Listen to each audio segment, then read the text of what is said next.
Hi,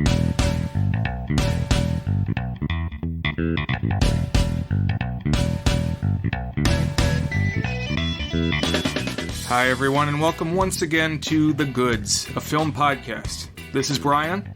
And this is Dan. And we're here tonight for a September episode. Now, a lot of our picks tend to be seasonal. This is one that's kind of been percolating for a little while. But when I first thought of it, it wasn't particularly seasonal in theme, and it just so happened that it lined up to be calendar appropriate. Because what did we watch this week, Dan? We watched a movie called Max Magician and the Legend of the Rings from 2002, if I'm not mistaken. That's right, it comes to us straight from the boom time of big fantasy blockbusters. It pretty clearly traffics in the same faire and wants to be considered in the same stratosphere as Harry Potter and Lord of the Rings. I mean, the title is basically knockoffs of each of them.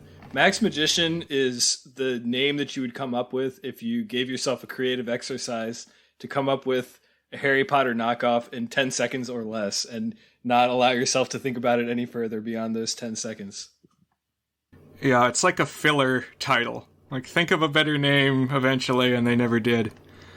But the reason that it's thematically appropriate and chronologically appropriate is that this is a local film. Maybe our very first. Because it was filmed largely at the Maryland Renaissance Fair. And what wasn't filmed at the Renaissance Fair was filmed in a cave in Natural Bridge, Virginia. Oh, cool. So this is very homegrown, and in a lot of ways it looks and feels it. Definitely. There's also a couple of scenes shot at a suburban house. I think at least there is an exterior shot of a suburban house, and the interior does indeed feel like a suburban house. Do you know where that was shot? I didn't look that up. So apparently on the DVD release of this film, there is like a commentary track and a making of featurette, and I very much want to see those. Maybe we'll track down a physical copy of this movie and give you an update at some point. Yeah, I almost want to do a part 2 after we get to watch that. Because surely no film we've watched has more deserved a part 2 than this one. Yes. In discussion for this week, Dan messaged me saying, some of the movies you recommend, I watch once and can comment on. Some need a second watch. This is one of them. It was something along those lines. Is that fair? Yeah, definitely. Sometimes, the thoughts came spilling out as I was watching, and I was like, I didn't capture them all the first time through. There needs to be a second pass. So, yeah. Yeah, so I wanted to give a little context for this pick, because I'm going to go out on a limb and say not many of you may have heard of it. For whatever reason, I got this in like an Amazon recommended ad on Facebook. It just said, you can find Max Magician and the Legend of the Rings, 2002, on Amazon. And I thought, what the heck is this? But I guess they have their finger on my pulse because I needed to see this film. You clicked it. That's right. In some sense, I could tell what it was from the thumbnail.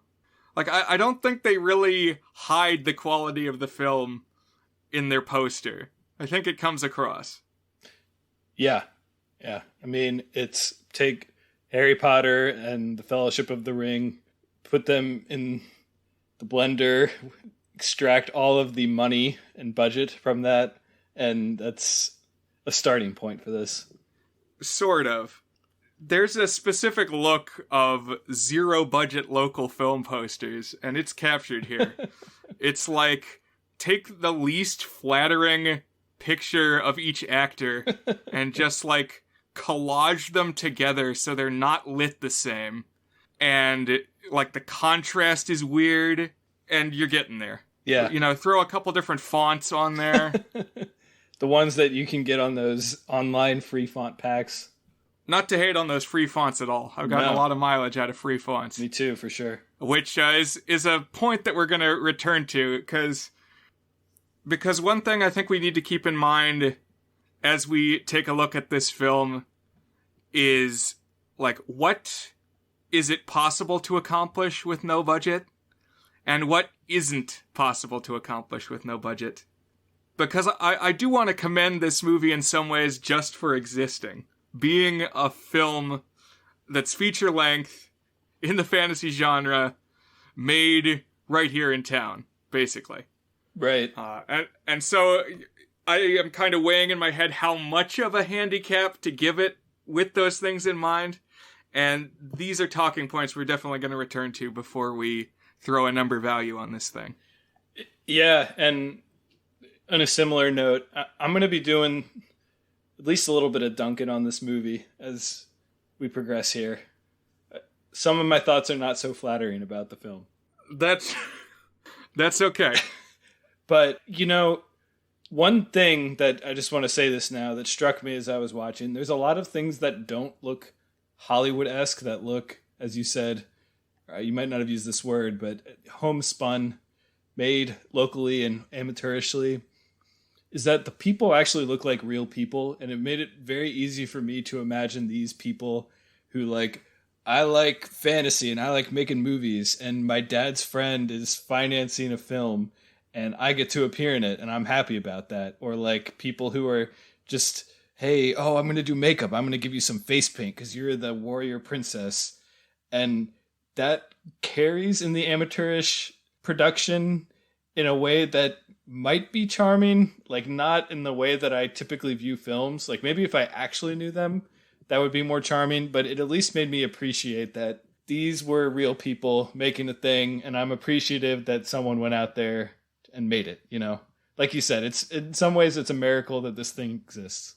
And so I am definitely going to have a fully fledged good things and not so good things section this episode following our recap, because there's a lot going on in my head trying to evaluate this movie. Sure. But also know, going in, something I've thought about is that we need our own Robert. We need a Robert that is fully ours, that doesn't exist in some other podcast feed we need to turn our listeners to. We need at some point to delve deep enough that we find a 1 rated film, 1 out of 8 on our scale. And so know that, at least for me, that search is ongoing, and we'll see if we hit it tonight. In college, I was known for running an event called Brian Terrell Movie Night, which is when I would bring weird movies to a group of people and have them watch them. So far, the only one that was featured in one of those events that we've talked about here on the podcast was 5,000 Fingers of Dr. T. But this is the first one I've found in the course of doing the podcast that I know would be a Brian Terrell Movie Night pick. Like, this is the first time I've felt in that same vein. I'm feeling that same energy today. Right. And it feels good. I feel reinvigorated. Yeah, no, it's good to re-encounter bad cinema. But before we delve into the darkness here, what is your experience with the Maryland Renaissance Fair, Dan? I've never been. My brother-in-law has been many times. Many of my friends have been many times. My wife has been a handful of times. Which is, I think is kind of funny because this is the type of thing that I would generally think would be more my scene than hers. But I've never been, and it's something I'd like to do sometime. Okay. So my experience is that I went once in 2004, so not too long after they were there making this movie. It was my freshman year of high school, and I went with a couple friends, and I loved it. I thought it was great. When I first walked in the door, one of the first people that I saw was cosplaying as the Black Fox, kind of the Robin Hood stand-in in the 1955 film The Court Jester, which is a favorite of mine. A pretty deep cut as far as cosplay goes. And I just thought, man, I gotta come back here again. Yeah. I didn't stay as long that time as I wanted to, because the guy who had the car wanted to head out. But, it's always been on my mind, kind of in the back, just thinking, oh, I could do that this year. And generally it runs September and October. That's why it's timely, it turns out. But, I don't know. I've always got stuff going on in September and October, and it just kind of slips my mind. I don't really have a group to go with. Like in 2018, I finally lined up that I was going to go, and the day we had set aside, we were, pulling into the parking lot, and they released a message on Twitter or something that said it had rained too much the night before and they weren't going to open up that day. Brutal. That's the worst. So know that this has been percolating in my head. Maryland Renaissance Fair. And I feel a connection to it, even though I've only been once 17 years ago. I will say, nothing gives me more Facebook FOMO than seeing girls post Renaissance Fair pics. It's I want to go to there. Yeah. These are your people. We should go maybe this year, maybe next year. We should figure out how to make it work. Right. So I know I pitched the last goods field trip, and we were just down there in Orlando, but I know you got at least one free weekend coming up. It's something I'm going to toss into the mix. An idea that I'm going to throw out there is maybe we try to line this up. If not immediately, then at some point before the end of October. Yeah, let's sync up offline and figure out how we can make it work. I think that would be a fun goods field trip. Oh, we can do a shot-for-shot location tour of Max Magician. Or any of our regular listeners local, could we invite them to join us at a goods meetup? Oh, yeah. If that is the way you'd like to spend a day, we'd love to have you, guys, gals, anybody. Send us an email, thegoodsfilmpodcast@gmail.com. If you're around at all during September and October and want to meet up with us. If you dream something, do it. You dreamed it for a reason. Chris Thrash. Indeed. So a little bit of historical context for this movie. I looked it up. The Harry Potter and the Sorcerer's Stone film came out in November of 2001. Fellowship of the Ring came out in December of 2001. And the second chapter of each of those would come out exactly a year later. So November 2002 for Chamber of Secrets, December 2002 for Two Towers. The Google listed release date for Max Magician and the Legend of the Rings is October 1st, 2002. So it was right there in the thick of it. Okay, so the creative team saw previous winter, the first each of Harry Potter and Lord of the Rings, and then within a year had this movie out. That's impressive turnaround in the world of feature-length films. Yes, they got on it right away. They had a fire lit underneath them. One last thing I'll say before we try telling this saga is it is a chosen one story, and it called to mind a turn of phrase from a video that I watched by Brad Neely a long time ago on YouTube. It's part of his Baby Cakes series, which follows a man-child character who's in his 30s, and in this video he's got the ear of a Starbucks employee, and he's just rambling about things as she has to listen before he makes his coffee order. But this is the best ever summary of chosen one archetype stories I've ever heard, and so I wanted to share it here now.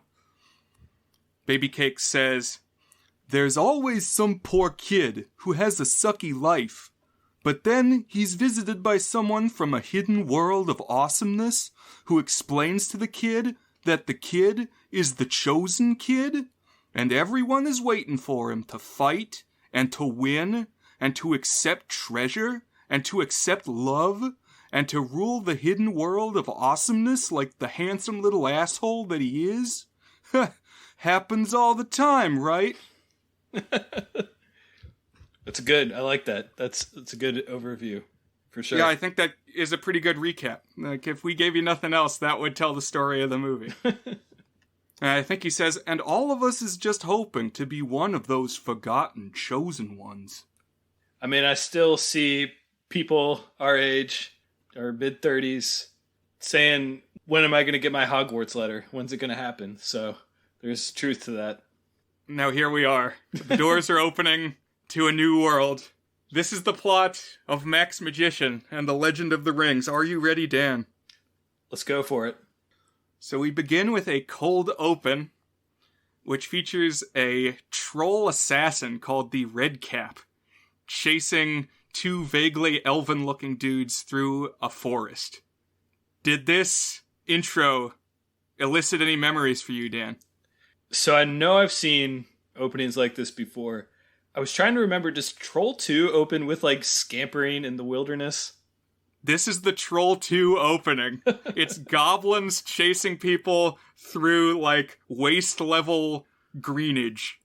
And just, like, awkward footage of running full force through a mid-level growth of forest. I can't remember the specifics of the Troll 2 experience of the opening scene. But I can say here, it basically boils down to 7 minutes of panting that we have to listen to as this movie opens, and I was already a little bit over it. Like, the film did not put its best foot forward, I would say. 7 minutes might be a slight exaggeration, but it does go on for a while. It felt like 7 minutes. And it lacks the great opening tune of Troll 2. There's no, like, 80s guitar here. Right. But this goblin guy with the hood, he kills the two messengers. He, like, axes them in the back.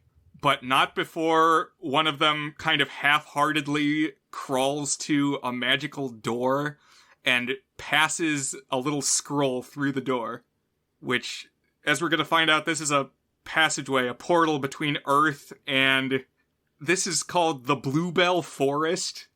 So, I don't know. Not a especially manly moniker for this realm we're going to be talking about. You might as well call it the Forest of Feelings. I got a lot of questions about Bluebell Forest. So I take it it's like a alternate dimension fantasy. You got to go through a door to get there and a door to get back. But, I mean, we can talk more about it as we go through the plot. The mechanics of that are very dubious. Like, characters are, at least Max, is hopping back and forth willy-nilly. And I don't know, I didn't quite get the spatial relationship between the woods next to Baltimore and Bluebell Forest or whatever it's called. Yeah, it's kind of interesting because one of the elven people mentions that they're part of the New World She. And I wondered if that meant New World like North America. I wasn't really sure. But now this message from the people has made it to Earth through the door. And it gets picked up not by Max yet, but by this dude named Mr. Tim, who's just this, like, 50-something dude with a goatee walking around the woods, looking, I guess, for magic scrolls. I got a lot of thoughts on Mr. Tim. First of all, who the F is Mr. Tim? Like, what is his position in society? Let's maybe put a pin in this until we actually see Max interact with him. But I just was trying to understand, is he like a janitor? Is he like a local wise man? Just who is Mr. Tim? Any insights on this, Brian? No, I can't say for sure. We will return to Mr. Tim. Okay. Because pretty shortly we see our protagonist proper, a kid named Max Magic. I'm sorry, Majek. Max Majek. It's, if you're familiar with Bobby's World from back in the day, he was named Bobby Generic, but he always said it's generic. So this is Majek. And this is a kid who's obsessed with magic. He has a bunch of Houdini posters in his room, and I actually have one of those Houdini posters. How did that make you feel? Yeah, the one where it's Houdini with the Sphinx. I've got that poster. Nice. It made me feel some type of way. I did get like a genuine laugh when he's got his magician cape on and he runs and he falls down the stairs. And his mom says, "Don't wear that to school." That's pretty good. Yeah. And apparently he is a bullied kid, but the bullying is so mild. Like, the first time we see it happen, he's, like, walking across a parking lot, and the two kind of Crab and Goyle characters, like, walk up diagonally into him and, like, nudge him with their shoulders, and then carry him off the other way. Like, ha, we got him good. It's like, is this bullying? I don't know. I feel like maybe society has gotten too sensitive at that point. Yeah, maybe. They're just projecting mean dude vibes, I guess, is that's how they're bullies. I will say that brings me to a thought I had on this movie, which is if you're going to be a cheap knockoff, I'm surprised there wasn't more of a niche that it went into. Like, it could have been the super anti-bullying version of a fantasy movie, or like the super Christian version, or the super environmental crunchy, or the super non-violent one, or something like that. It didn't really hit any of those things. It just kind of cherry-picked a couple of those ideas, and I don't know, I kept expecting it to have like more of a reason for existence and more of a niche that it tried to fill than it ever did. Yeah. Well, I guess we'll get into it as we cover the full plot, but it also didn't seem too invested in specifically being a mockbuster of Harry Potter or Lord of the Rings. Like, the rings are in the title. You don't see them very much at all, or even really hear about them. Right. And there's not like a wizard school. There is a wizard training montage at one point, but as far as like direct parallel characters, there aren't too many. That's a good point. I haven't even thought of that, but that's definitely true. He's not even that good of a Harry Potter stand-in. No. But Mr. Tim witnesses one of these confrontations, so-called, with the bullies. And he says, "Oh, Max, you gotta stand up for yourself. You gotta believe in yourself." Immediately pivots to, "Want to come get a drink at my place?" And I was like, what's going on here? One of the scenes in the parking lot. So there's various flavors and degrees of bad movie making. And one that this movie gets to just a couple of times is like so weird and bizarre that I just can't even process it. It's like watching a movie made on another planet or something like that. And this scene in the parking lot where like he's showing off tricks to these two girls, and these girls, I mean, they must have just been like friends of someone. They clearly had no experience or interest in actual acting. And it was like Tim and Eric level of absurdism, bad acting, pace of the way that people were saying things. It was just like otherworldly, man. I'm glad you brought it up. I don't even really know how to talk about this scene, so I kind of glossed over it. I read another review that mentioned that, are there only like 5 people who go to this school? and the reason that stuck out to me was because I too took this to be a school parking lot, but there's no school in sight. I think this was all filmed at like a parking lot that's not really next to anything. But it's like a parking lot that's got a path next to it that goes into the woods. That was the sense that I got. Interesting. I guess I thought the mom said that you're going to school. It raises even more continuity questions, which we can get to in a bit. No, I think you're right. That's insightful. That is like a Kuleshov thing. That they say, they plant the idea in your mind that the next scene is going to be at school. But then when we see them, it's like this nebulous parking lot that doesn't really have a clear place in space that it exists. And yeah, I mean, these girl actors, he does the trick for them, which involves like a fake egg, and it's supposed to have like some kind of candy or something in there. It made no sense. But then when the egg opens up, we don't get a close-up to actually show what's in there. It looks like it's just like a piece of paper or something. Like a crumpled... I couldn't even tell, because their like hands are blocking it. And they placed just enough import on what was inside the egg that then not seeing it is very jarring.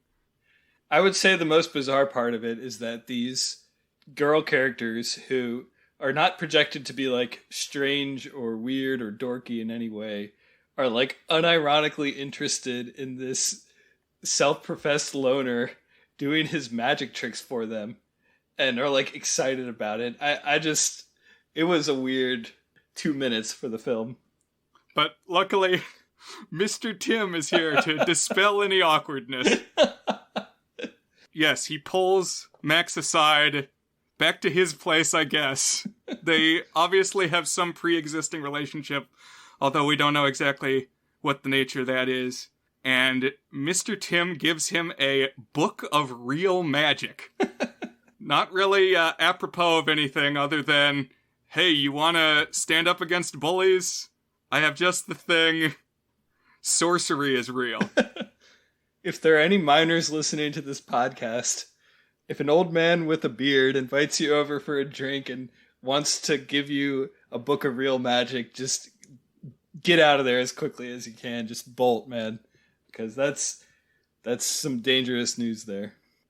To his credit, Max is initially skeptical, but he starts to become a believer when pretty much right away he encounters a talking mouse named Crimble. And who is Crimble, Dan? I mean, you nailed it. He's a talking mouse, but he's like the comic relief animal sidekick who's always quipping. But it's worse than that. Just take the worst version of what you think that is and add just a non-stop giggle track next to it. And yeah, he's constantly laughing. He's like, and it's sped up chipmunk voice. Yeah. So I guess the deal is that Max had been feeding this mouse in the woods for a week, but like that just doesn't make any sense. You don't see mice in the woods. And if you do, you don't see the same mouse every day for a week on end. And so like has this attachment to it. I don't know. It was just bizarre. Although I did think it was cool that given some clear budget constraints, they had a couple of actual live animals in this film. And like, I don't know, maybe it was just someone's pet mouse, but like it gets significant screen time and play in the movie. That's right. We get a mouse, multiple mice actually. We get a hawk, a horse, real animals.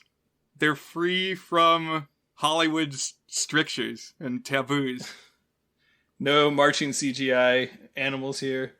And Crimble encourages Max to use the powers of the book. This book is like a monster manual for D&D, but like printed and designed very cheaply. Yeah, like Adobe InDesign or Microsoft Publisher or something. Yeah, it's like a wannabe Gravity Falls journal. But he casts the first spell from the book, and it opens up that door that we saw before, that goes to the quote-unquote other kingdom, which I guess is an interchangeable term with the Bluebell Forest. But he goes through with Crimble, and they're walking along, and lo and behold, they walk up to a castle, which I immediately was like, wait a minute, I think I've seen this castle before. This castle looks familiar, and I didn't quite know yet what I know now, but I was scratching my head. It's also a super weird establishing shot anytime they show this castle, because this is like the central attraction of the Renaissance Fair, and you can just like go up there and walk around on the parapets, and in every shot that they show of it, that's what's happening. There's just like people in regular clothes walking around, not really looking at anything or doing anything relevant to the plot, up on top of this important establishing shot castle. I think the idea is it's like supposed to be a bustling village inside, but I completely agree that, yeah, it was odd. Yeah, it's possible they told them to, like, mill about, but I really got the sense that they're like, oh, we gotta get a wide shot of that castle, but there's people on it. Yeah, whatever. We'll fix it in post. We just need it. We need people to know that there's a castle here. And he goes up and knocks on the door or whatever of the castle, and this character called Tom Tit Tot comes out and, like, greets him assaults him. I don't know what you want to call this. Grabs him by his lapels, gets very close to his face, and starts talking in a super high-pitched voice also, in obnoxious rhyme. Honestly, calling it rhyme is generous, because he frequently betrays the rules of, like, meter. And there's, like, even the first time we meet him, there's, like, a gag where he calls him a magician. But what rhymes with magician? And so he's projected as comic relief, but he's horrible. He's if we're gonna, you mentioned to me when you pitched this movie that you wanted us to do an annoying characters ranking. This is in the top 5 for sure. This guy, Tom Tit Tot. Yeah, Tom Tit Tot wins it for me. I'm gonna spoil here. And you're being too generous imitating his voice. It's like, what rhymes with magician? Also, one good point about this film is whoever was doing the makeup was, like, legitimately capable, at least. Agreed. Tom Tit Tot has, like, this thick layer of prosthetic old person makeup.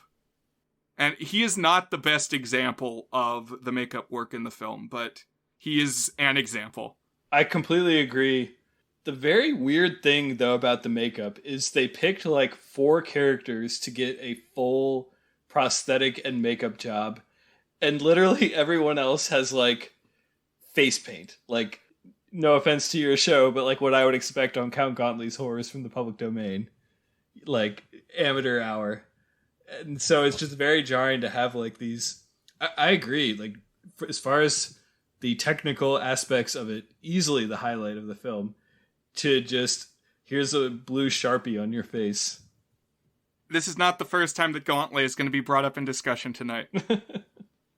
Just a few talking points before we move on from Tom Tit Tot, because I could not get him out of my head once he was there. He looks kind of like Billy Crystal as Miracle Max in The Princess Bride. Interesting. Like, maybe that's the costume they were going for. And then, like, personality-wise, if you've read Lord of the Rings, what it reminded me of was Tom Bombadil. Okay, I can see that. Like, the annoying, perhaps wise and powerful man.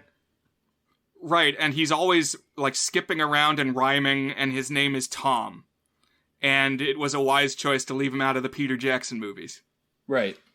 One difference is that Tom Tit Tot is not God, as far as I can tell. And Tom Bombadil is kind of set up that he might be God.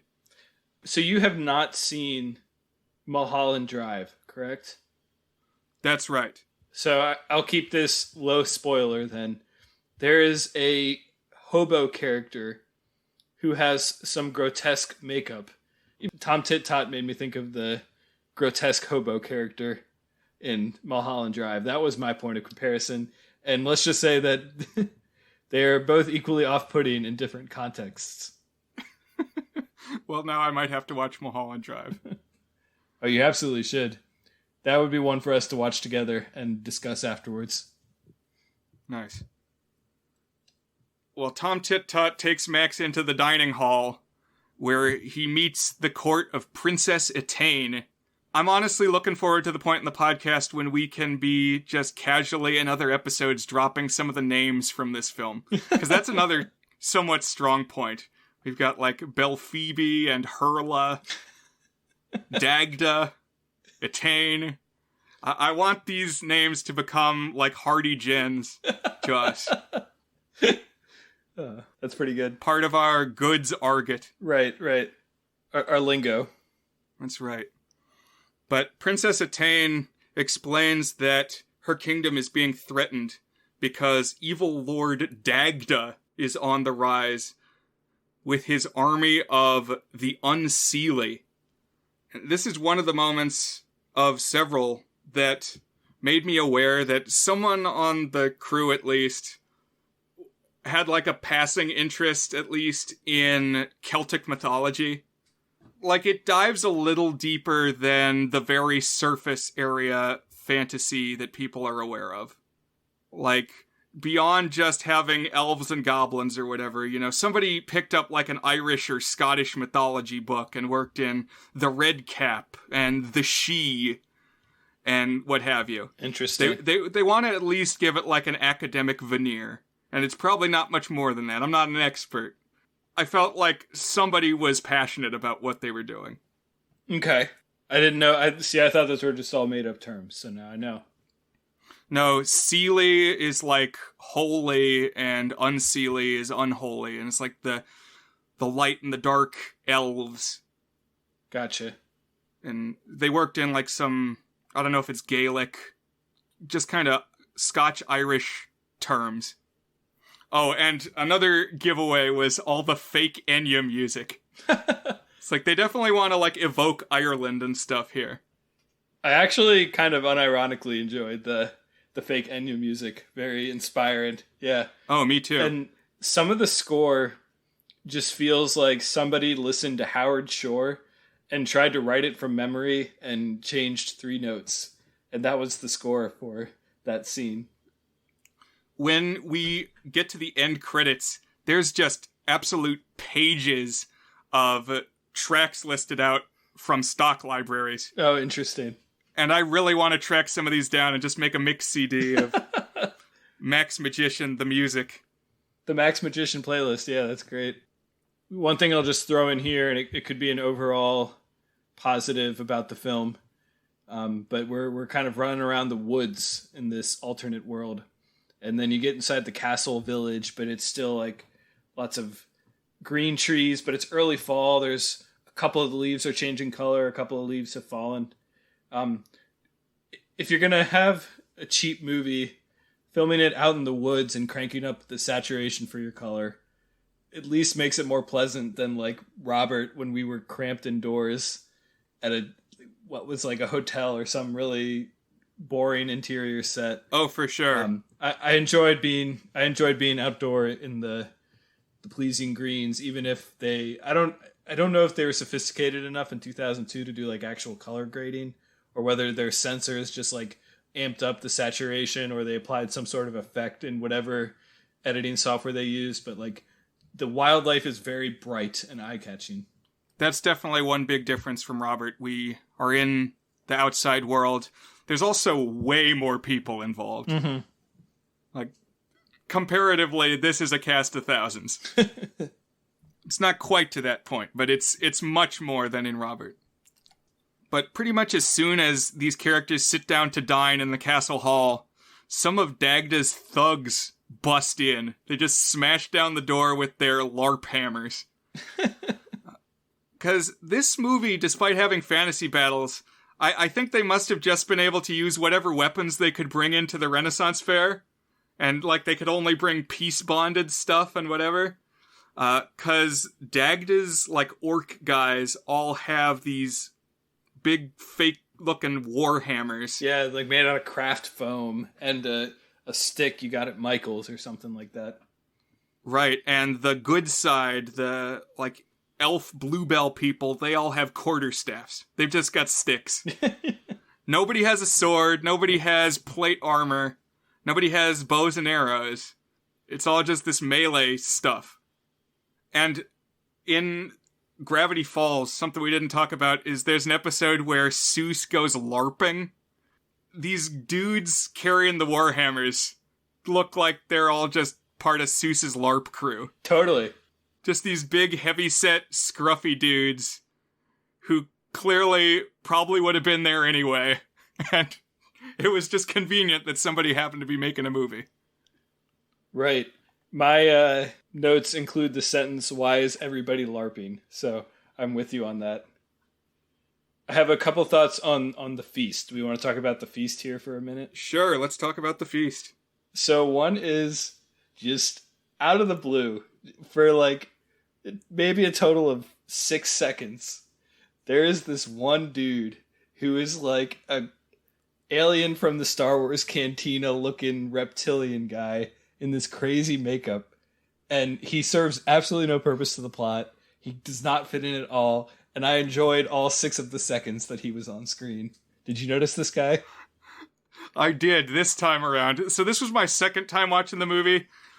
Obviously, as soon as I saw that thumbnail ad a couple weeks ago, I had to click it and watch it.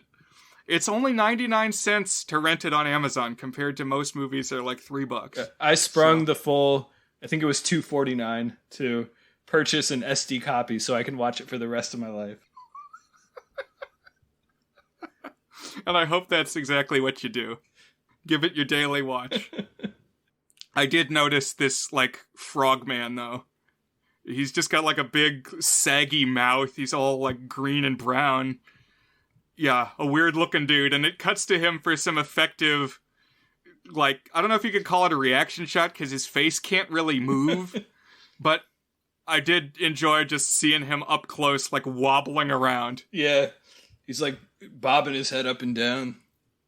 But as this bunch of barbarians is crashing through the door, Etain tells Max, "Your book can help us." Very strange line delivery. I think the way she should have read it is, "Your book can help us." It's like, why the emphasis on the can? Were people saying can't? Yeah. Yeah, it's like, was there a debate that it couldn't? Was this a discussion that you had previously? Why are you saying it that way? It's a book of real magic. Yeah. But he does use the book to escape back to regular peaceful Earth. So, I don't know. It seems like it really just helped Max, because now he's safe and not being pillaged. Right. And like Dan mentioned earlier, this is kind of the weird pace of the drama in the movie, is that Max can really go back and forth at any time. And if he can do that, it really drains the, like, dramatic power of the conflict in the fantasy world. Right, because he literally, like, castle's getting invaded. Guess I'll go home and eat my spaghetti and meatballs and do my pre-algebra homework. Yeah, see you later, guys. And then when he does get home, I was baffled because his mom, there's this whole thing where the mom is like, "Well, where were you?" "Oh, I was at a friend's." "Well, you missed dinner. Do you need to eat?" "No, I ate there."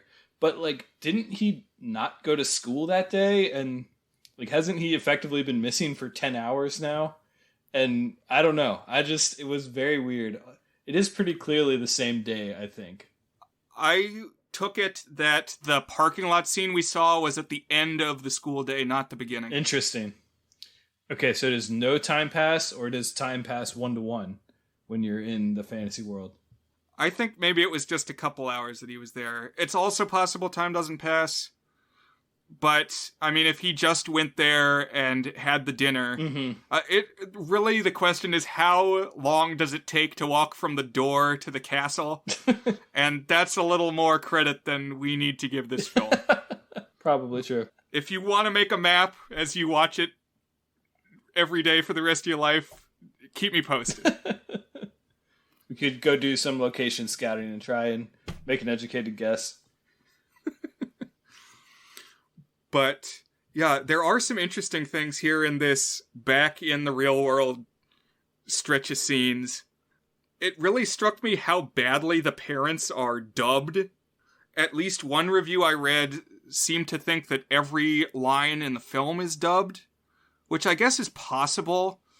Max didn't really seem like he was lip syncing. No, I definitely don't think. I did read something that significant portions of the audio sync with the video were way off, which I think contributes to it. But I also agree that Max has always felt pretty in sync, so maybe some of the lines were dubbed. I don't know. It didn't feel dubbed to me. It just felt like bad audio sync. I don't know. Right.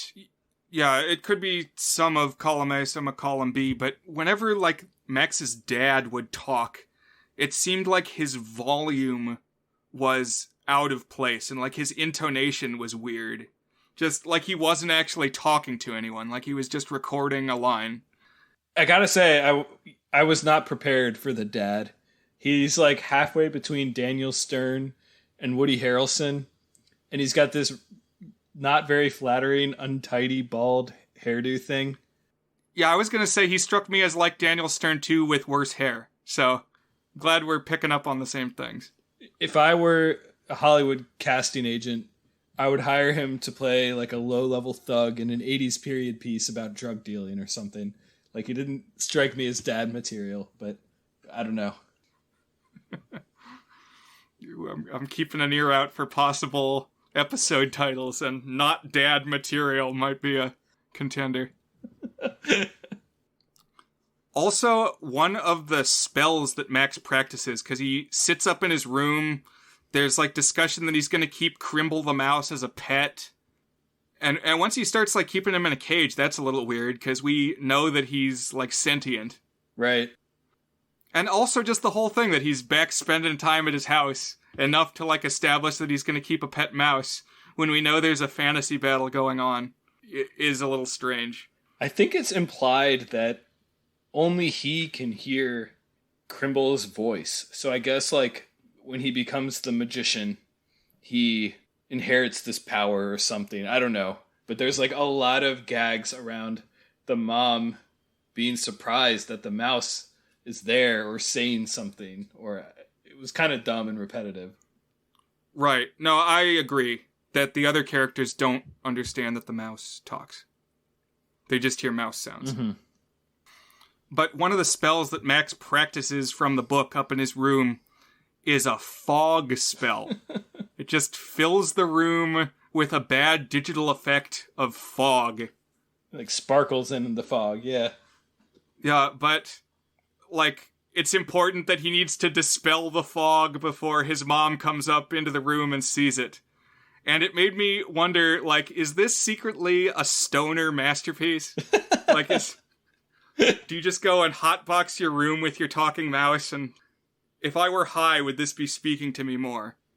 I think they missed the explicit jokes about it, but given that it's a 14-year-old boy in his bedroom, and there's smoke hanging, and he's avoiding parental detection, it's a reasonable joke to make, or a reasonable conclusion to jump to.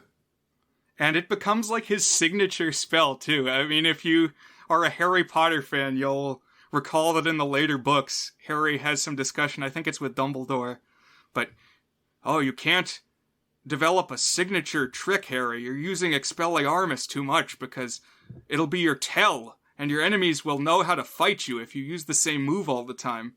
Well, this fog is going to be Max Magician's Expelliarmus. He's just going to keep casting it and constantly be surrounded in this cloud.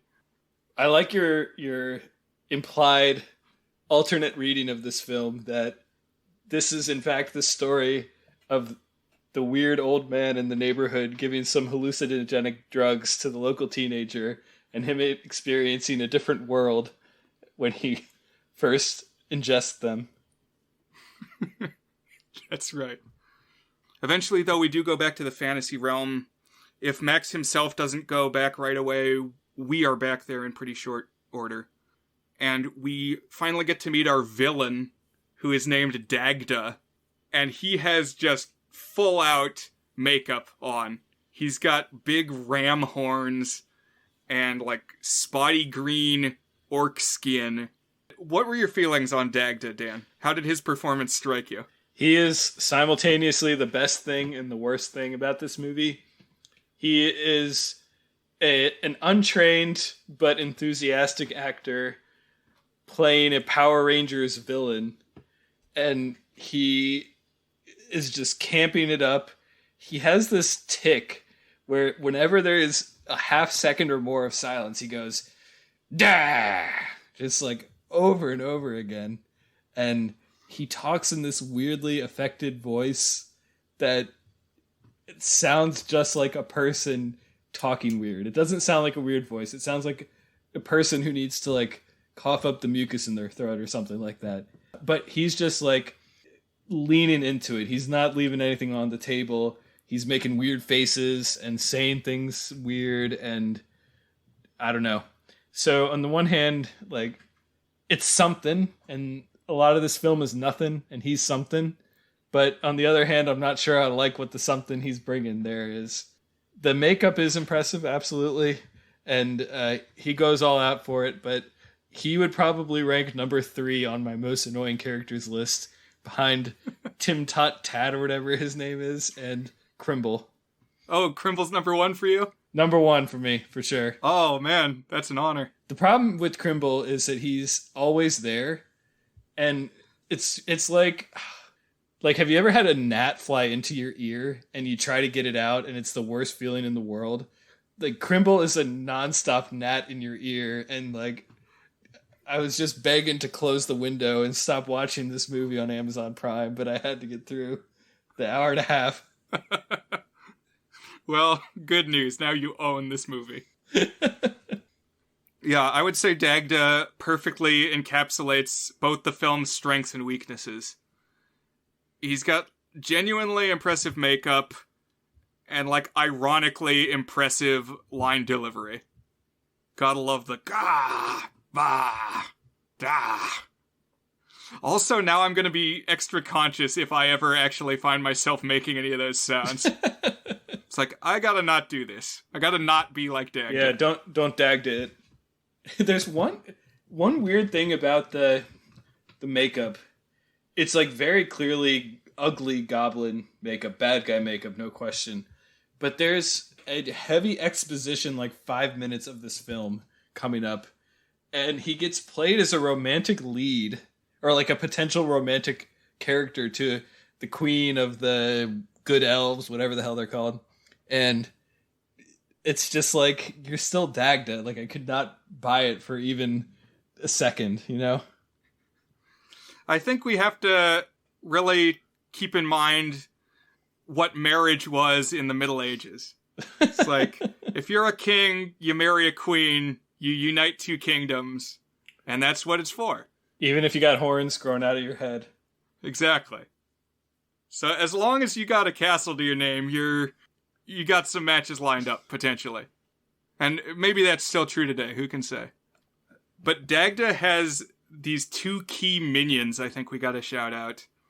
One is named Worm, or at least that's Dagda's term for him. I think it's literally his name, because other characters say it too. This is another trolly guy. And every time he talked, I laughed. Because he has a very silly voice. One that I didn't find annoying. I legitimately, I thought it was pretty funny. He sounds a little like Dudley Do-Right. Like, I can't even do it. I can't do an impression of what this dude sounds like. No, I agree. The weird thing is the makeup was cool, but it's not until deep in the second half of the film when he starts to get a maybe redemption arc that we actually see his makeup unobstructed and like kind of full center frame. And so it took me a while to actually appreciate that he's got like this bulbous nose and stuff. It's some cool makeup and prosthetics. And then the other minion, kind of the captain of the guard, is this guy whose name is Fetch. And he's just a Latino dude with like long flowing hair and leather armor. And he doesn't really seem like he belongs alongside all the trolls and goblins. That's what I'm saying, is like, either they got the full gamut facial enhancing prosthetics professionally done, or like someone had a $9.99 face makeup kit they bought on Amazon, or since it was 2002, probably bought it Kmart, and they just pulled some dude and said, "Here, you're Fetch. Hey, buddy, guess what? Here, we're going to give you some gray spots right here. You're Fetch." And this guy is essentially the poor man's Antonio Banderas. That's what I thought of. He sounds a lot like Antonio Banderas. Interesting. I can see it. And he's like the long-suffering minion. I mean, I guess they are both long-suffering, but Fetch especially leans into, like, always rolling his eyes at whatever Dagda says. That's true, yeah. But Fetch never speaks up. He never stands up for himself. He never defects. There's one time where he's like, "Idiot," he says about Dagda as Dagda is walking away. That's the extent of it, though. Yeah. I will say, kudos for getting a cave to film the Dagda scenes in. Like, this whole movie I was thinking about, how easy would it be for Gauntlet to go out and make this movie? And some of the things, most of the things, would be not too hard. But I do admire them for reaching out and securing this location. Yeah, We might have to take a trip to Natural Bridge at some point, too. that would be fun. Yeah, my friend Eric, I was thinking of him a lot. I've mentioned him to you several times, Brian. In fact, I think you've met him at least once. Yeah, you were both at my birthday party, and you might have met before then too. But he's also someone who's into filmmaking, and he actually made a fantasy web series that I was thinking of a lot because he's also like a local, non-professional making a fantasy themed story. And he was always talking about how it's not just finding a place, but it's getting the proper permission to film there. You like have to have something written down, or else you have to like have enough verbal confidence that they would never press you for having filmed there. And I can see how that would be a hassle to get a cave, for example. Right. So the middle act of the film, there's a lot of meandering if that's not clear yet. There's a lot of back and forth between Earth and what's going on in the various kingdoms. I just kind of want to give a general sense of the arc. And please remember that there is no Wikipedia summary for this film for us to use as a guide. Which is not a hassle that comes up too often. There was at least one request by a fan to cover some more obscure media, so that's what I'm hoping to do today. But as it goes along, we get a couple battles between Dagda's forces, who are the older, fatter LARPers who have hammers, as I mentioned, and the Bluebell forces, who are the younger, thinner LARPers with sticks. I like older, fatter LARPers on a candidate for a title. And as these battles are progressing, Max sort of gradually lends a more valuable helping hand via his magic. Like at one point he makes some sticks leap off the ground, I guess, into the hands of the fighters. And it's obvious that they just threw them on the ground to start with, and then they played the footage backwards. I loved this moment when he does the spell.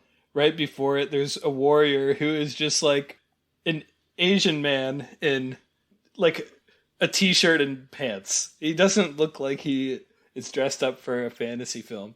And he shouts, "Staff!" I guess he needs a staff, but just like in the middle of battle, shouting the word staff. And that's the trigger for him to do the spell to send the staffs out.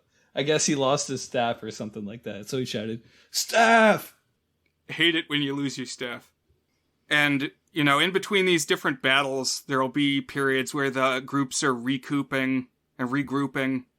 And there's some discussion I noticed this time around that, like, Dagda and his lieutenants are talking about, like, recruiting other groups of trolls and unseelie forces, and, like, that their army is growing.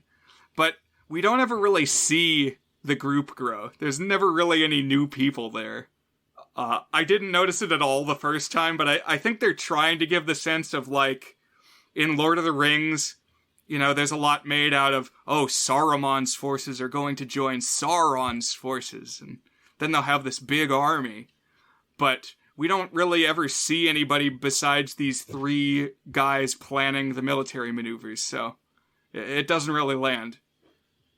Also, at one of the times when Princess Atane and Max are regrouping, the princess tells this backstory Dan alluded to a bit ago, where we get kind of a prequel in Mini, the story of the conflict so far, and how Dagda came to plague the lands.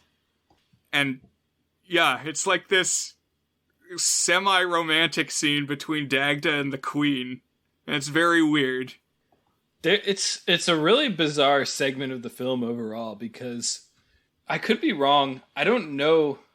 Like, we get names of a lot of characters and races, and it, like, fully introduces this idea of the rings here. It's like an exposition dump that goes on for 5 or 10 minutes that has multiple prequel segments that the temporal continuity of those segments was not obvious to me. Like, are we talking a week before, a year before, a generation before, a couple hours before?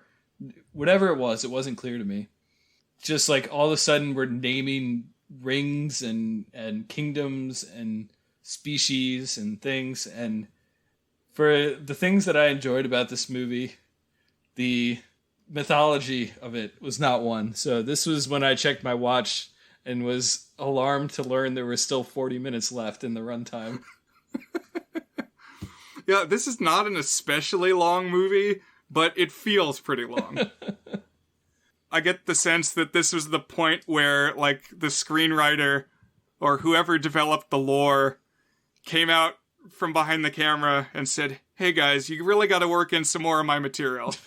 We're leaving way too much on the cutting room floor.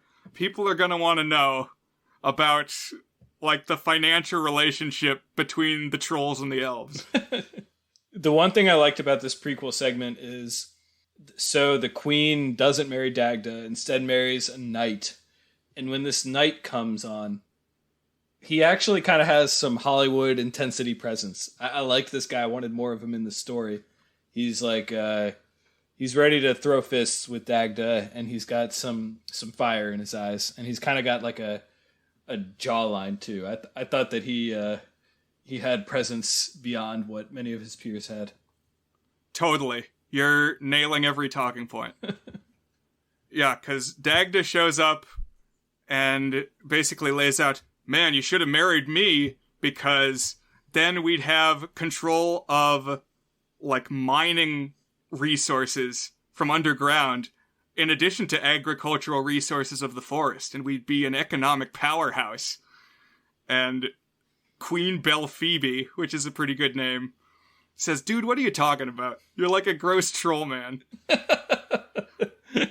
But then he just kidnaps her and takes her back to his hellscape, which prompts her husband, this guy who clearly thinks he's in a real-ass movie, comes down to get her back. And yeah, he's like the handsomest dude in the film. He's got like a well-trimmed, medievalish king beard, and he's come to get the queen back. And they do give the queen back. So there's kind of just some more pointless back and forth here, because they didn't even put up a fight. They're like, the king is famous and well known throughout all the kingdoms, and Dagda didn't tell anybody that he kidnapped the queen, so the orc guards just let him in. It's like, well, that's not very dramatic. And the king comes in and he says, "Give me the queen back." And Dagda says, "Oh, you got me. Okay, take her back." It's like, well, that's not very dramatic either. Right. And then, like, right away, Dagda sends Fetch to go poison the queen, like Snow White poison apple style, so she falls into a sleep. It's like, this is definitely a script that could have used a couple more passes. It's like, you could condense some things here. Yeah, I agree. Let's just say that if they had hired me to do some script edits, the movie would have looked quite a bit different. I'm looking forward to hearing your revision of the story. I don't want to get your hopes up because it was too far gone. It was not redeemable. Yeah, I was going to say, is there more to it than just, let's not do this? No, there's not. That was the extent of my notes. That's okay. When we come back with part 2, I'm sure Dan will have... Yeah, no, I'll do a rewrite on this. Watch the film 5 more times and he'll have something for us. Somewhere along the way, the great wizard Fayoun shows up to give Max some pointers. I mentioned I was not prepared for Max's dad. I was super not prepared for Fayoun, or however you say his name. So, Fayoun, he's this big black dude who has an enormous, like, Fu Manchu fake beard glued on his face. And he is just acting the hell out of the role. I want to set the stage even more than that, because here's what we know about Fayoun. He's the wizard of legend. He's like the King Arthur type, or maybe the Merlin type, the one who's the herald of the great magic power. He's the guardian wizard or something like that. And he's kind of mentioned almost in hushed tones. And so he's this old wizard dude. He's this ancient wizard dude. What are you expecting? I'm like an old, wizened, decrepit guy who's very mysterious. But he's just like a young, tall, buff black guy. And he has a Fu Manchu. This is like Irish mythology. Why is a dude wearing a Fu Manchu? My jaw was open as we met Fayoun. But I unironically, or maybe ironically, love the way this guy delivers his lines. He's just got this deep, rich voice, and he is convinced of the things that he says. I agree, yeah. He's good. When he shows up, we get like a vertigo shot dolly zoom. Like the world like warps behind him as we get this zoom in on his face. He says, "I am Fayoun. I have tasted the summit of knowledge and drank from the well of the moon." And this was another line that had me thinking, is this a stoner masterpiece? It's like, I'm going to fill my room with fog, and I'm going to taste the summit of knowledge. I'm going to drink from the well of the moon. Yeah, and Fayoun, very helpfully, is willing to train Max. So we get an earnest attempt at a training montage. Some of the things here I liked quite a bit. I agree. We get the loudest blaring of the quote-unquote fake Enya. It's just like vaguely Celtic melancholy chanting. And one of the training exercises that they do, I'm not quite sure how they're doing it. They have this like weird stick yo-yo that Max can like revolve around his head, and they're passing this stick yo-yo thing back and forth through the air, and it looks pretty good, I thought, comparatively. Yeah, I agree. And there's this one recurring bit of, so I guess like if you're a teenager who is not socially adjusted and you're learning magic, one of the things you get is like the expanding magic staff. So I've seen this in other real life videos where you can basically hit a button and or I assume they're hitting a button or something, and the staff comes out. It's like you're holding a little thing and it expands. And like this is shown like 3 times throughout the film, and he also does it during the training montage, and then he shrugs at Fayoun. Guess I'm still gonna be me, still gonna do my corny things. Man, perfect way of addressing that moment. I was like, yeah, we get this moment of attempted humor. This like wacky, still doing his, IRL stage magician tricks where he's got the handkerchiefs and the magic wands. And I guess I'm still gonna be me. Captures that spirit perfectly.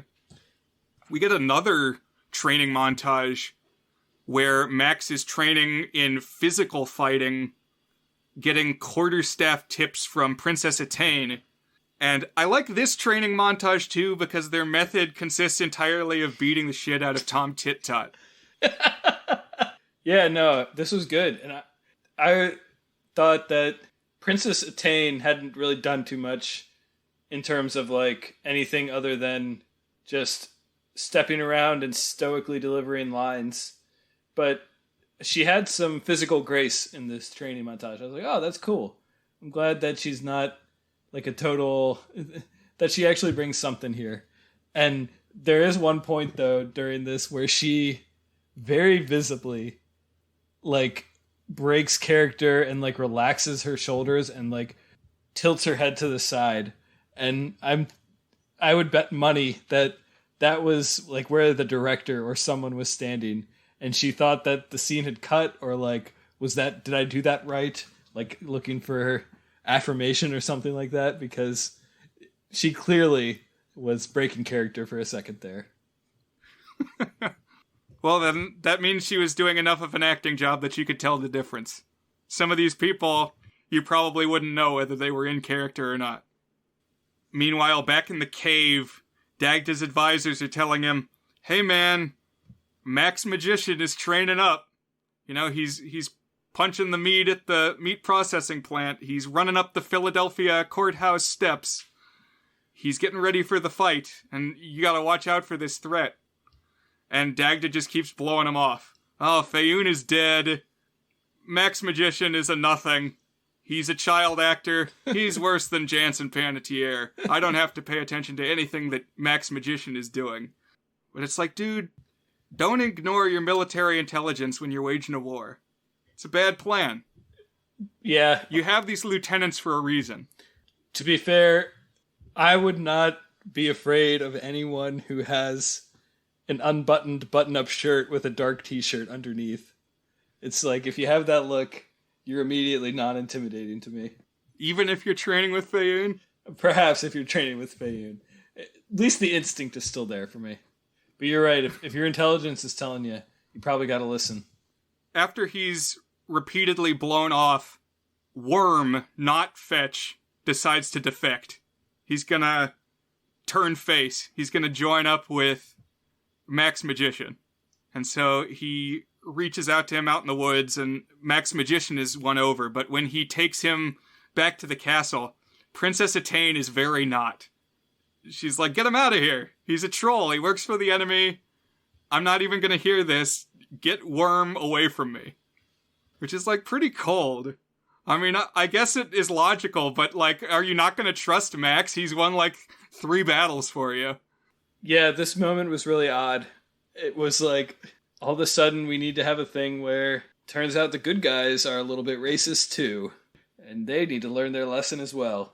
She doesn't just say, I don't trust this guy, he's been working with Dagda for decades. She says, and you're a fool for trusting him. And if there's one thing Max Magician does not like, it's being called a fool. He gets really mad and storms off here. Fool. It's one of those phoned-in late second act twists that every romantic comedy has. But, again, an abrupt about-face. Max gets, like, an apology text in the... sorry. Or I think Attain sends, like, a messenger hawk or something. And says, my bad, we actually need you to fight this war, so come on back and we'll hear Worm out. And this sets the stage for the big climactic Helm's Deep wannabe battle, where Fetch is leading Dagda's armies, which again, just this older, fatter LARP crew. But it seems like they're winning. They're overpowering the other side, and maybe the forces of darkness are going to carry the day. This is when Max Magician returns and casts the climax spell in his book to awaken the sleeping army. Out of nowhere. Raising I don't know if they're dead or what. They got these legit suits of armor. I was like, goddamn, why didn't you raise the soldiers earlier? Bring these bad boys out. They're ready to finish business. Right, so what this reminded me of, and is but a pale imitation of, is the final scene of Bedknobs and Broomsticks. Have you ever seen that movie, Dan? I actually haven't. I know it's high on your personal movie rankings on our website, earnthis.net. Oh yeah, easily top 10, and it's because of this ending. Because in that film, which is a 1971 Disney movie, kind of the spiritual successor to Mary Poppins, it's set during World War II, and Angela Lansbury plays a witch in training. And at the climax of the movie, she casts a spell that makes all of the old medieval armor in a museum come to life and march off to go fight the Nazis. Oh, man. And there are some incredible effects. You know, mostly practical. I don't know what green screen really counts as. There's just a mix of effects technologies at work to make that fight look really good. And I think at least a couple people in the room might have been thinking of this scene when they made the ending of Max Magician. But what you get is these guys who, yes, do have real suits of armor, the first that we've really seen in the movie. Just full plate. But the way they enter is they climb up out of a pile of leaves. They just kind of half-heartedly sit up. They just happen to be right there, yeah. Yeah, and it cuts to Max Magician saying, awesome! So we're supposed to take it to be awesome because that's what Max Magician thinks. But honestly, I kind of liked it. I thought it was cool. If I put this shot in a movie that I made, I would be proud of it. Yeah. I mean, as far as stupid-ass things happening in this movie, 5 suits of armor rising out of the pile of leaves next to Max Magician is far from the stupidest. And so these suits of armor march into the fray and take back the initiative. They win the battle pretty quickly. Even more quickly, Max is confronting Dagda. I don't know if they'd even been face-to-face at all before this point, but Max casts a spell that covers Dagda in mice. There's like 15 or 20 real mice running around on his chest. And he's just going, bah! Ah! And then he becomes a mouse himself. I don't know. Was that immediately clear? I was checked out enough that I don't know if I could have told you that had happened in the moment. But I don't think it was in the moment. I think we find out after the battle that he's a mouse now. And twist, Crimble is a human. Or like whatever the elves are. No, so here's the thing. He dies. He's dead, or he's on the verge of death. And for whatever reason, Max is just heartbroken, devastated that Crimble died. Got this real strong bond with him. He's like, I use all of my magic for a wish that Crimble will live. And Crimble turns into a person. Doesn't make any sense. I don't know how it happened. I was really mad at Max at first, because if you're going to use all your power on a wish, I Googled it. According to Orkin.com, Orkin is a pest control company. The average lifespan of a mouse is 12 to 18 months. So, like, if you were using all your wish power to get a couple more months of frickin' Crimble, then that is a waste of a wish, my man. But I guess if it turns him from mouse to human, or humanoid at least, okay, that's actually a pretty powerful use of a wish there. So there was at least something that came out of it. Oh, that's a good time wish.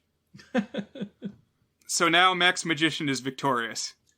Everybody goes back to the castle for a party. The queen wakes up from her poisoned slumber and says, hey, good job, man. And we finally see one of the rings of legend that have been mentioned like maybe 3 times in the movie. And the queen gives one to Max and I think says, with this, you can come back anytime you want. But, like, didn't the book do that already? Going in and out of this world is not really a hard process. But Max heads home, and he discovers somewhere along the way that, yes, Dagda is now a mouse himself. And so the final shot of the film is the Dagda mouse ranting and raving, trapped in the mouse cage. But Brian, what is the second last shot of the movie? Okay, so the second to last shot of the movie, we know that Crimble is a human now. And he's, like, followed Max into the real world. So there's, like, a moment where Max confronts the bullies again, and Crimble, who's a black kid with elf ears. But anyway, he walks up to the bullies and is like, hey, man, you gotta respect Max Magician, because he's a hero who saved the fantasy realm. It's like, what? How would you react to this character telling you this revelation? I think I would say, what's wrong with your ears? Which is what the bully says. Well, then that at least is some realism in this film. I don't know. I would be like, how do I quickly exit this conversation? That would, I think, be my reaction. Yeah, rather go talk to Mr. Tim. There's one other truly horrifying twist here at the end, though. Do you remember this? Yes, indeed, because back in Max's bedroom with all the Houdini posters and what have you, he, like, hears a noise, and he goes to go open his closet. And what 3 characters are sitting there giggling in the closet but human Crimble, Worm, and Tom Tit Tot? It's just one of the scariest endings to any movie I've ever seen. If I were the mom and I discovered that a strange, whatever you want to call Crimble at this point, and then 2, like, grown-ass men with, like, weird prosthetics on their face, I would be like, we're moving out of this house and I'm maybe putting you in an institution, because how did we get to this point? I would certainly have those people arrested. What are they living in a closet for? Why? And yeah, Max doesn't tell them to leave. He doesn't ask why they're there. He just kind of shuts the door on them giggling. It was a little like at the end of Labyrinth when Jennifer Connelly is back in the real world and she looks into the mirror. And, you know, she's kind of grappling with, oh, I'm not gonna have my fantasy world anymore. I gotta put aside my childhood. And then in the mirror, the Labyrinth inhabitants start popping in the reflection. And they're like, but if you need us, we can return at any time. and then they all manifest in the room and, like, have a party. But here it was much stranger, much more off-putting.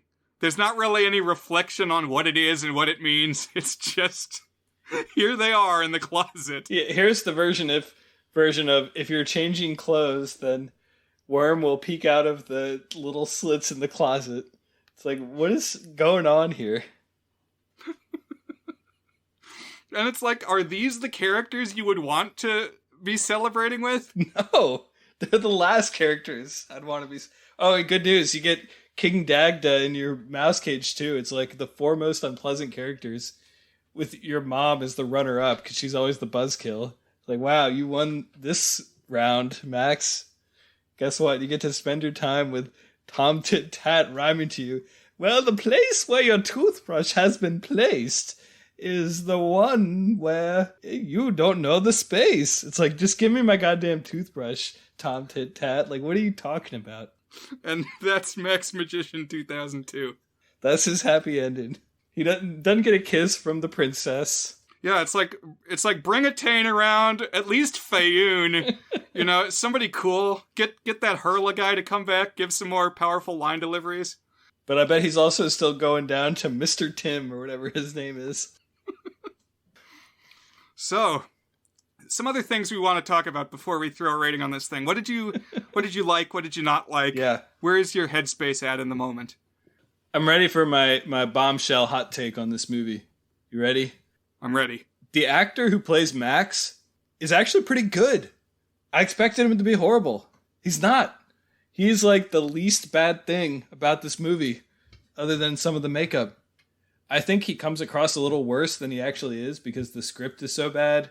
And there's like, one of the editing things they do in this movie is like, somebody will say something, and whereas like a competent movie would cut right to the person who has to next say something, it like lingers for 3/4 of a second too long on the character, so that like the rhythm of conversation is just totally disrupted. It just feels like people reciting their lines, and I think that makes everybody seem worse than they actually are. But I don't know. I thought this actor playing Max, his name is Timothy Stultz, he's kind of empathetic. He's like acting against a mouse and kind of doing it. Like you almost believe he's talking with him. He actually seems to have some interiority where he's like thinking about things and reacting to things and has some things that he cares about on his own. He might even be the best actor of the bunch, unless you want to like throw Dagda in there for being campy, but at least to the people playing straight, I thought he was good. He's not worse than Jansen for me. He's like only, I don't know, 25% of a Jansen here for me. So that's my hot take. The kid actor, not actually bad.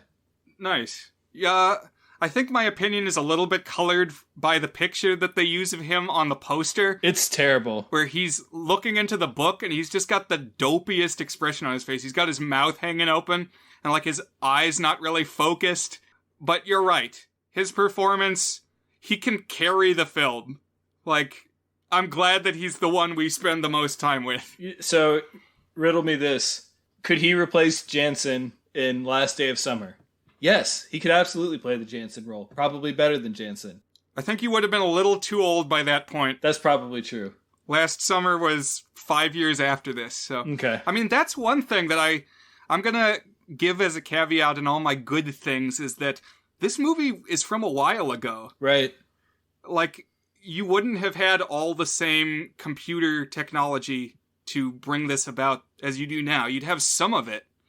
But, you know, if you were making this in 2001 or whatever, or early 2002, in some ways, that alone is a little impressive. One more thing about this actor who played Max, Timothy Stultz. I looked it up. His birth date, I don't want to dox myself here, because his birth date is public information, but his birth date is double digits number of days away from my birth date. He is very close in age to me. So, like, if I had made a movie in 2001, 2002, I would have been this guy. So that made me appreciate him a little bit more. And it's like, I don't know. Could I have seen myself in 8th grade or whatever this was, 9th grade? I could respect it. Yeah, and I mean, just think, people would be talking about you on a podcast now. They'd say, look at this movie where Dan Stalcup plays Prestidigitation Peter. Yeah, something like that. Cantrip Carl. That's right, Conjurer Chris. Also, I mean, I was just seeing everything in this movie in Gauntlet terms. Like, what would it have taken to make this? With basically no budget, in this area, completely removed from any kind of studio setting. So, in a way, I have to respect just how many people they were able to get on board with this vision.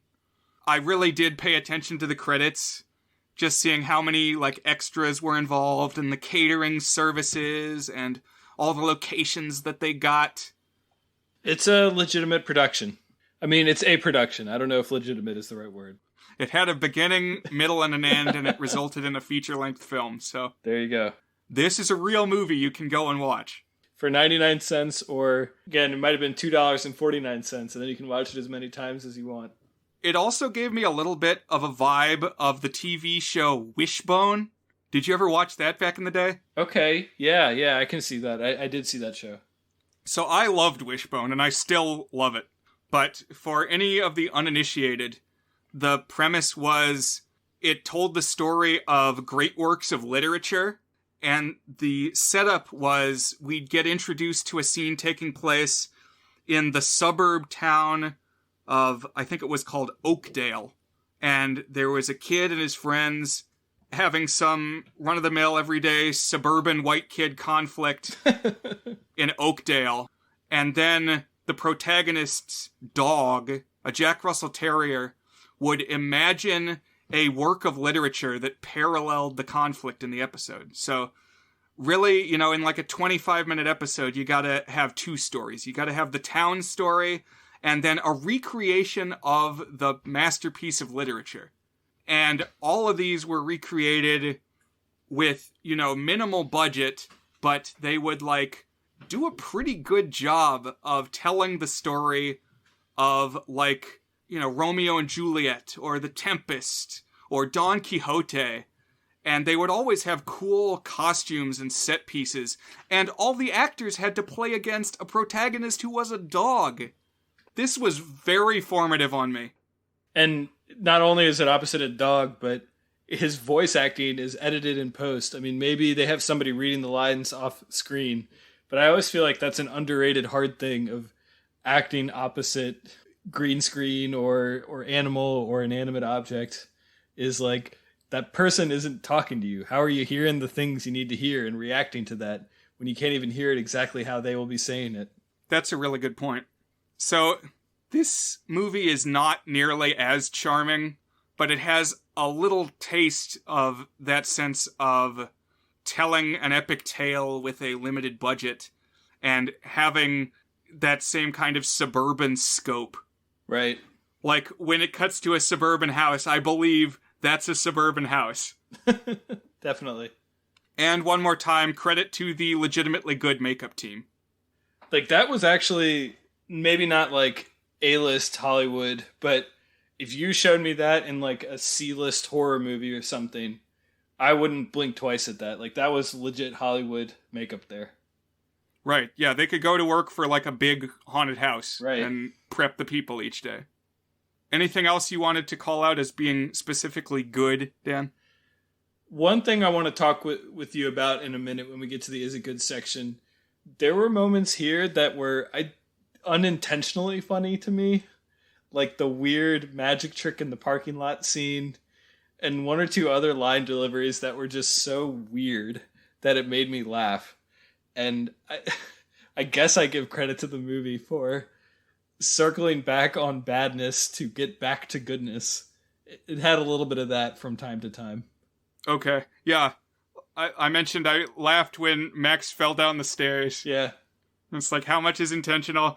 I feel like it was intentional because it was like not a very good fall. Right. It was like he was trying to fall, but it gave me a little bit of humor there. So, all right. Well, then it's time to really dig into things we didn't like that we haven't spoken about enough yet, which I think there's probably still at least a handful of things. So some not so good things. One thing that really bothered me. So they have inserted in these sound effects. I don't know what the proper term is when you add a sound effect in post, because these were clearly added after the actual filming. And they are so bad. They're all like the stock, like probably what's built into the film editing software that they bought in 2001. Like footsteps and fake laughs and screams and sticks smacking together and bangs. And it is very off-putting whenever they added sound effects. And you always know when they've done it. Yeah, it's really bad. The footsteps especially got to me because there's parts where characters are running and like the footstep sound is too fast. It's like faster than they're moving. It's like very disconcerting. It also needs to be reiterated. We've hinted at it. The acting in this movie is, I don't get much joy dunking on people who were just clearly non-professionals making a thing. But the acting is absolutely non-professional and distractingly stiff. I've already talked about the weird parking lot scene with the girls that don't sound like they're from planet Earth when they're talking. But the one that really got me is Mr. Tim. He always looks like he's trying really hard to remember his lines. He just, like, it's always right there. They might have had to do multiple takes because the first 3 times he couldn't remember what he had to say about the real book of magic or whatever. There's no naturalism in the delivery of their line, where I believe that this is a entity with its own thoughts. It's like a line spitting machine. And I don't know. It made me less invested in the characters than I potentially could have been. But again, it's kind of hard to pick at one thing because the various cheap technical components all feed on each other. The acting is bad, but it's made worse because the editing is really bad. There's all these effects where they like do star wipes, basically. Like, when they go from world to world, they do like a 2001 era movie maker splash cut where it looks like a drop of water is splashing. And I don't know, just everything makes everything look worse. And so it's kind of hard for me to isolate what in particular isn't that good, but it's a lot of things, I guess. Yes, it is a lot of things. One other thing I wanted to say about Mr. Tim that didn't come up in our plot recap. At one point we find out that Mr. Tim is a wizard. That's simultaneously not a surprise at all. I mean, we knew he was in touch with the magical world because he got the thing at the start of the movie. But then also it's not significant at all either, because he doesn't really do anything after we find out that he's a wizard. In fact, they may not even speak about or show Mr. Tim after that's revealed. That's another problem with the movie. Let me preface this by saying, at the Fairfax County Public Library, you can have up to 50 books checked out on any single library card. And I have 2 daughters, and I'm always checking out a lot of books for them and always pushing it up to the 50 limit. I was more checked out on this lore of this story than I was in the entire history of my library card at the Fairfax County Library. I just couldn't care less when they were talking about rings and what's the Unseelies and what is Dagda's relationship with anything at this point. I was just like, all right, let's get to the credits. Let's get to the denouement where we see what actually happens to Max here. As I mentioned, when I looked at my, I don't know what you call the bar at the bottom of a stream, and I saw that there was 45 minutes left, I was like, okay, let's power through this bad boy. Yes, but in the prequel scene, Dagda rides a horse. So I like that. I like the guy in the crazy makeup having to get up on and control a horse. So I think I'm at a place now where I am ready to rate this thing. Are you in the same place, Dan, or you got some more you want to talk about? Just a couple more things. One is Crimble the mouse. He's the top of my list for most annoying. By the way, my top 4 are Crimble, the Tommy Titty, what's his name? Tim Tot Tat? That's what I have written down. I think that's wrong. I think it's Tom Tit Tot. Okay. He's my number 2. King Dagda's my number 3. The dark horse number 4 is Max's mom. She's just a buzzkill the whole time. I think I already mentioned that. But Crimble, just circling back to Crimble here, he's like always doing quips, and they're bad. He does the KISSING sitting in a tree rhyme at one point, and he does it unironically. And that was when I knew Crimble was at the top of my ranking. You're not a fan of that one, Dan? No. Well, I don't know. I mean, no. It's like, it's not clever or funny. It's like a thing you can say. It doesn't enhance this. Like, who wrote that out and said, this would be funny if we had him do that rhyme? That would not be funny. The answer is no, it's not. But I don't know. Maybe I'm just a curmudgeon. The last thing before we get to is it good? So I just want to ask you, Brian, when we ask is it good, does your conception of is it good ever account for, I guess, ironic appreciation of the ineptness of things?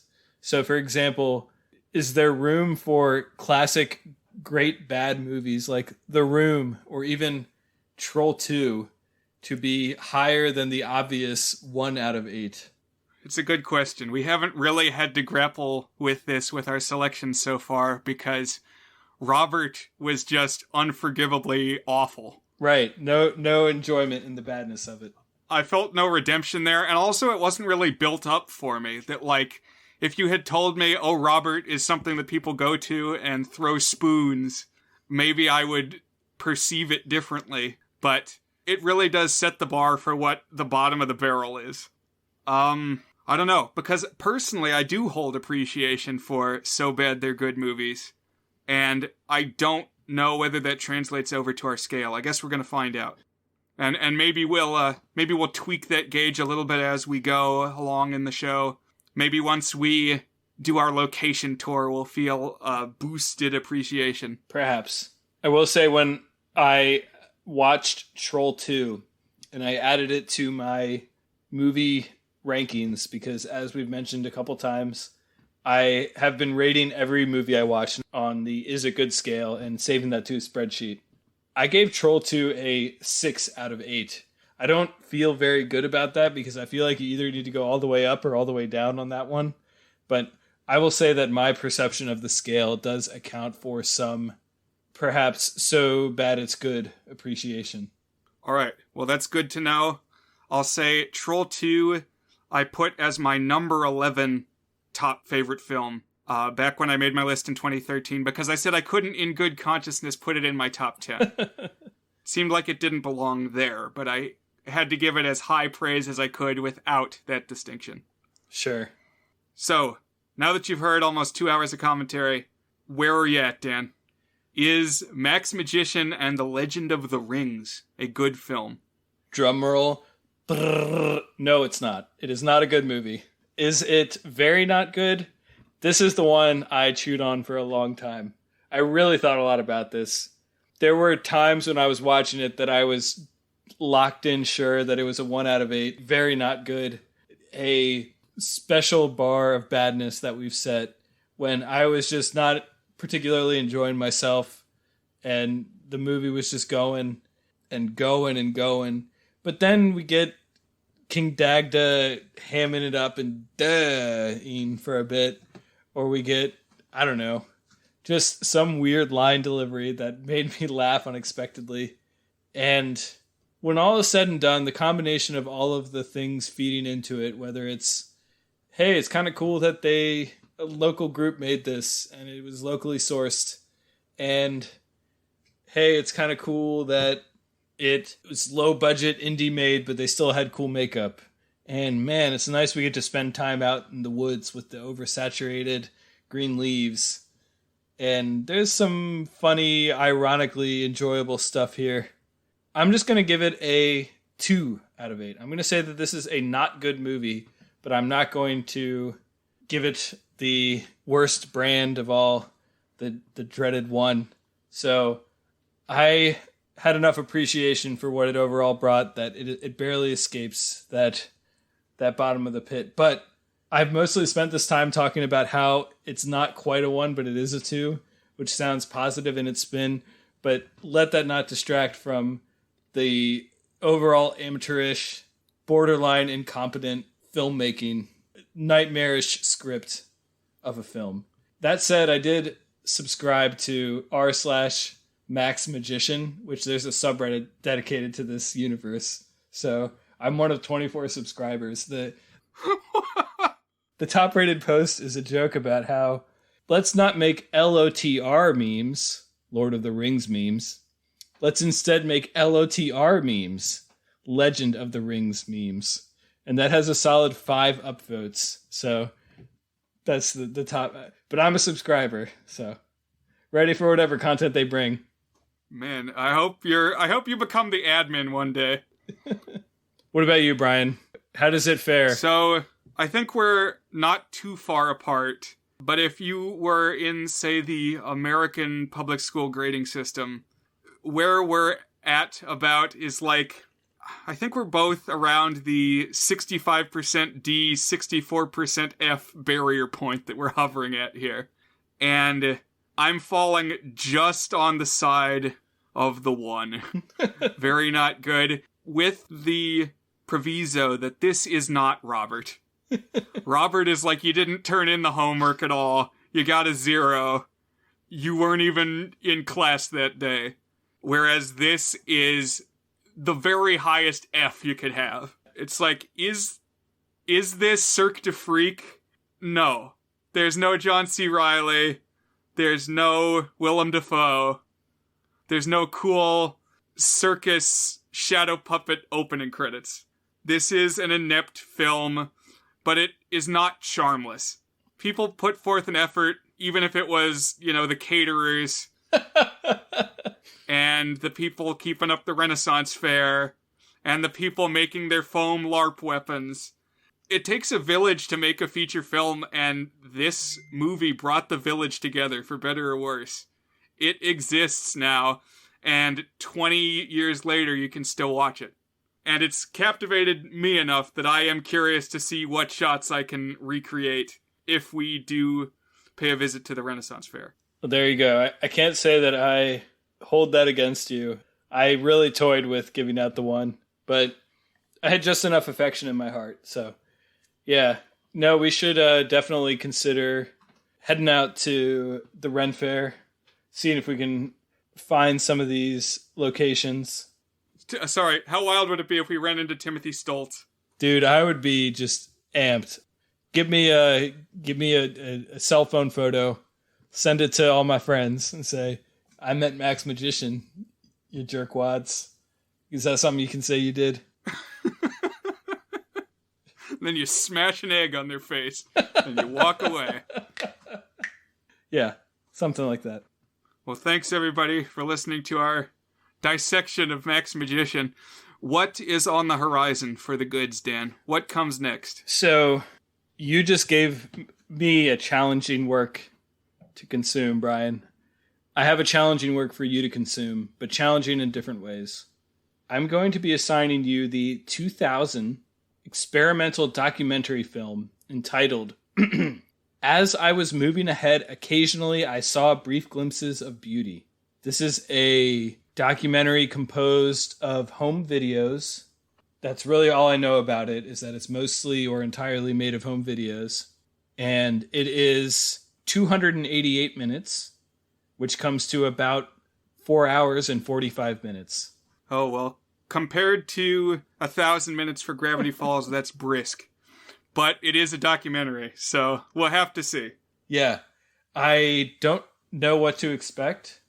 I've heard mixed things about it, and enough to intrigue me. And I'm avoiding spoilers otherwise. So I will watch this with a fairly unpredisposed opinion of what this movie is. And yeah, I don't know what it's going to be, but it will certainly be something, or at least I hope it will be something in nearly 5 hours. So we'll see what we come up with. Something in there has got to be something. Rule of large numbers. It'll be new for me too, so I guess I'm glad you brought it to my attention. I'll have to be the judge of that when we watch. Certainly interested to check it out. I'll shift into 10 Commandments, Gone with the Wind, long movie mode. Sounds good.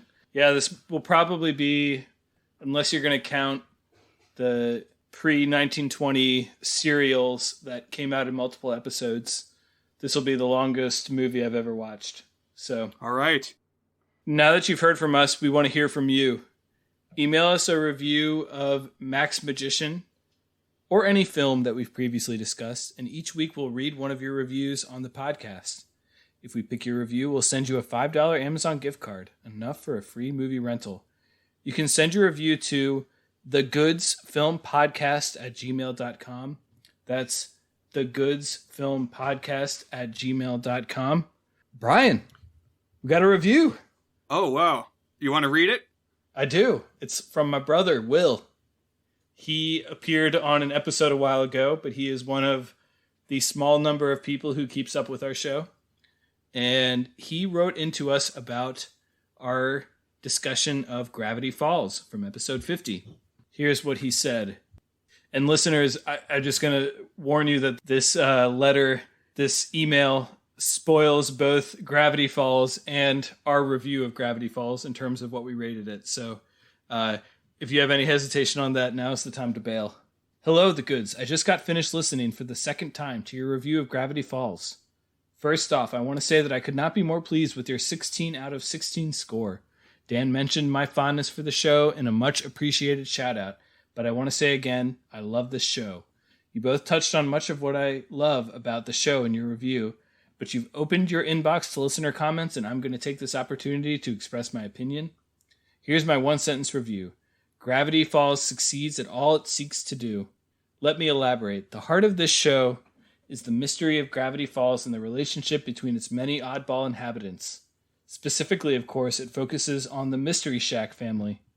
One of the show's largest successes, and I don't know if you gave it enough praise for this, is the relationship between Mabel and Dipper.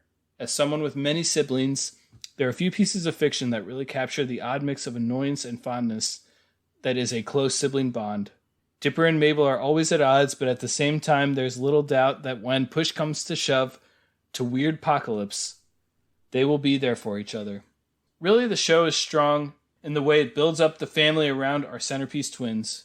All of the Mystery Shack folk are well developed and great to spend time with, and the people of Gravity Falls work well as side characters. I think Brian hit it on the nose comparing them to the people of Springfield. I was shouted out in your review, so I feel the need to contextualize Dan's remarks. He mentioned at one point that I said that the middle stretch of Season 2 as one of the high marks in Western animation. Even considering its hyperbole, I stand by that statement.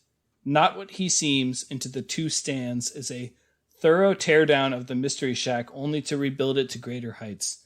I love any story that manages to satisfyingly shatter the status quo for a newer, more interesting version, and Gravity Falls pulls this off flawlessly. It's hard for me to pick a favorite character in the show, but understanding the work Stanley put in for Stanford, I secretly want to pick him out of respect. I have a million things to say about Gravity Falls and its many successes, but I'll leave my overall thoughts at that. It is an 8 out of 8 tour day good, and I would have taken any lower score as a personal offense. With that said, here are a few more positive things to add to this mini review. There are some great running gags that never get old, such as Ducktective, Get Him Guy, and the grappling hook. It's relatively tight for a TV show, even shorter than something like Avatar: The Last Airbender.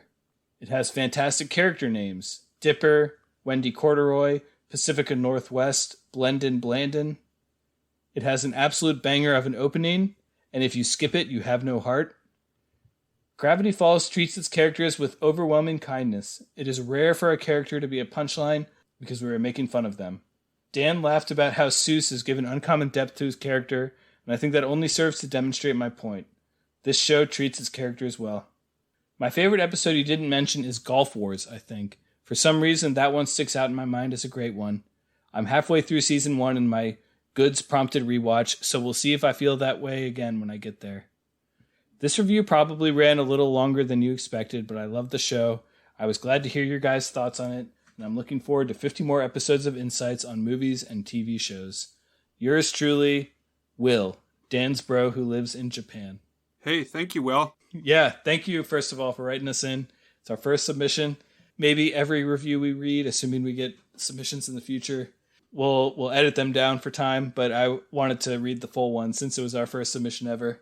And I also want to point out, Will texted me the next day saying, hey, I had several drinks before I sent you my email last night, but hopefully it turned out okay. So take that for what you will. But yeah, thanks, Will, and I'm glad that you reacted to Gravity Falls as much as me and Brian did. Anything else you want to say on it, Brian? Oh, no, just I'm really glad that you contributed, Will. Anybody else? Write us, even if it takes a few glasses of social lubricant, and we would love to hear from you. thegoodsfilmpodcast@gmail.com. Will, I'll be sending your $5 Amazon gift card tonight. And thank you. And thank you, listeners, for joining us here. Yeah, I mean, that's enough for even like a premium movie. Or if you wanted, you could rent Max Magician 5 times. Hell, you could buy it and watch it as many times as you want for the rest of your life. Thanks, guys.